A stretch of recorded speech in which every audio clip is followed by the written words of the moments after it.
இது வந்து சிகப்பு கற்றாழைங்க. 200 வாங்கினா ஒருத்தவங்கிட்ட. இது வந்து அறுத்தோம்னா உள்ள சிகப்பு கலரில் ஜெல் வரும்.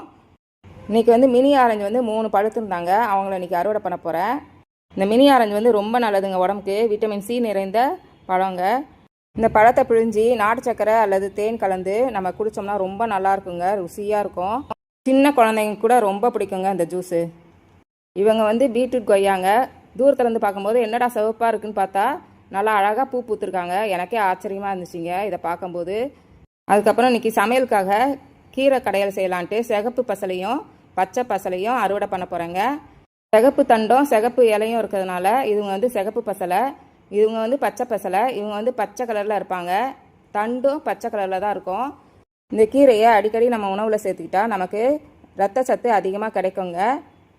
இந்த புளிச்சக்கீரை வந்து புளிக்கு பதில் இந்த புளிச்சக்கீரையை 2 இலை போட்டுருவாங்க. ரொம்ப நல்லாயிருக்கும்.